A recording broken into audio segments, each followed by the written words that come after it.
জায়গাটি দেখুন। আজকে আমরা একটা জায়গায় বেড়াতে আসছি যেখানে চারপাশে নদীটা দেখুন, ছোট্ট নদী, আর ও পাড়টা দেখুন আরো সুন্দর লাগছে। আর এই যে নদীর ধারে বাবলা গাছের সারি, এই সারিটা দেখুন, এখানে কিন্তু অনেক মানুষ বেড়াতে আসে। আর এই পাশে ঘেরটা দেখুন, মৎস্য ঘের, ও পাশে ধান ক্ষেত। কত সুন্দর একটা জায়গা, জেলেদের নৌকাও আছে। তো সব মিলিয়ে চলুন এই রাস্তা দিয়ে একটু হেঁটে দেখানো যাক। তো আমরা কিন্তু গ্রামের এই সমস্ত দৃশ্য রাস্তাঘাট থেকে দেখি, কিন্তু দেখে বেরিয়ে চলি। কিন্তু আমরা যদি একবার এই সমস্ত জায়গায় ঘুরতে আসি, বেড়াতে আসি বিকালবেলা, বিশেষ করে বিকালবেলা কিংবা একেবারে সকালবেলা, তাহলে কিন্তু আমাদের মনটা ভরে যাবে, আমরা কিন্তু মানসিক শান্তি পাব।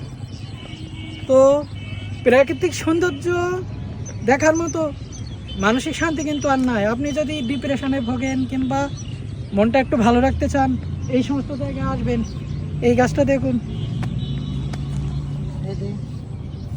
এই যে বাবলা গাছ, এখানে বসে কিন্তু আপনি ছবিও তুলতে পারবেন। তো এই সমস্ত জায়গাগুলোর মতো জায়গা আর হয় না। আমরা কিন্তু যারা প্রাকৃতিক সৌন্দর্য পছন্দ করি, আমাদের কাছে কিন্তু এরকম জায়গাগুলোই পারফেক্ট। আপনি ভালোভাবে অবলোকন করুন। তারপরে এদিকে আসা যাক, এদিকে আসুন। জেলেদের নৌকা,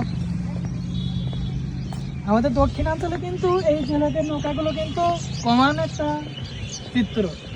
আর এই যে মৎস্যকে সামনে দেখুন, সামনে কফি হাউস আছে, ওখানে বসার জায়গা আছে। সামনে কফি হাউস আছে, বসার জায়গা আছে। এই জায়গাগুলো কিন্তু আপনি বিকালে এখানে ঘুরবেন, ওখানে কফি খেতে পারবেন, ছবি তুলতে পারবেন, অনেক কিছু করতে পারবেন। ঠিক আছে?